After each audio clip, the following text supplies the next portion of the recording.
go!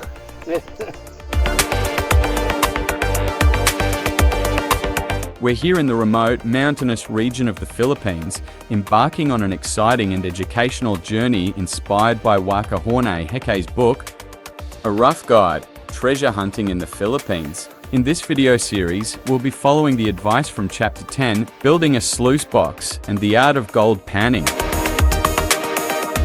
The several hours it takes to research a stream or river is time that could be spent panning for gold, which will give you information that's more accurate than any local records or permits logged locally.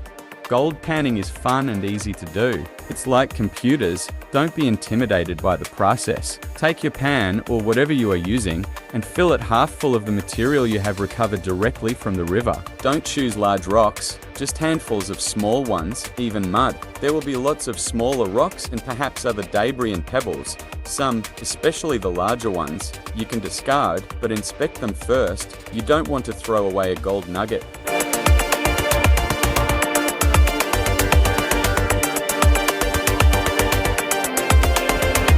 Today, on our gold panning adventure in the mountains of the Philippines, we took an alternative path to our stream, which proved to be much easier to navigate.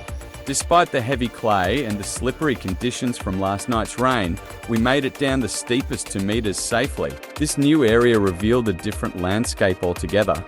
Here, we found large, smooth potholes and a long, straight path laden with decent-sized mini boulders. This area looked promising for gold deposits. The changing landscape and stream bed topography we encounter in our scouting and sampling missions are crucial for understanding where gold might be hiding. We could see evidence that the flat bedrock had been cut into. The water was flowing below the mini boulders and into the potholes in a terrace fashion, creating ideal spots for gold to settle. This discovery aligns with our ongoing effort to learn about the stream's dynamics and how gold might accumulate in such formations. We panned in a few areas and found black sands, a good indicator that we're on the right track. You gotta swirl it out, give it a good swirl. Swirling it, letting it out, swirling it, letting it out. The heavy stuff will just stick in the groove, and all the light stuff will get all the way out. Swirling it, letting it out, keep swirling it, dipping it, swirling it, just like that. See, here's this black sand here. That's the black sand. The more we explored, the more we realized that going further upstream might yield larger flecks or even nuggets. Our mission today, like previous ones, was focused on scouting and sampling. Each trip teaches us more about the stream's changes and the potential for gold deposits. I'm very interested in this little spot here because it's the perfect sort of place to get trapped in. It's got a lot of mud and clay in it. I've never done this before, so it's interesting. And then suddenly they find a whole bunch in the same area. Today was yet another scouting and sampling mission. We learned a lot about the changing landscape and the stream bed topography. These sudden changes in the landscape are key indicators of potential gold hotspots. Each step we take brings us closer to understanding where the gold might be hiding. Now, let's talk about some key points that can help us in our gold panning adventure. First, inside bends of creeks are prime locations. Look for areas with large cobbles and black, shiny, heavy stones. Sample in 3 places, the head, middle, and tail of the bend to find the pay streak. Finding the source of gold is essential. Work upstream from where you find gold and check for tributaries feeding into the main creek. Sample gravel zones, especially if they might be from old river channels or glacial flows.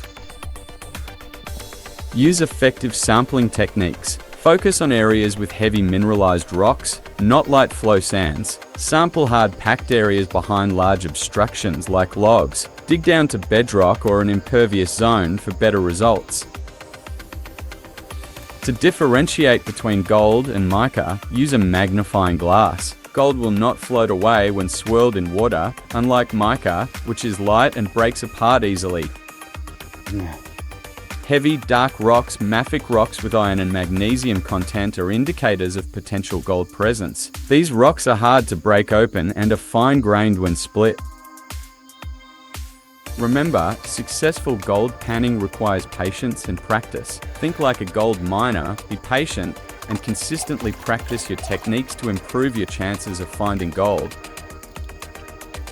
We'll keep pushing further and exploring new areas. Stay tuned for our next adventure as we continue our quest for gold in these beautiful mountains. Thanks for joining us today. On our next episode, we'll go more heavy and put what we have learned in action. Don't forget to like, subscribe, and hit the bell icon to follow our journey. See you next time.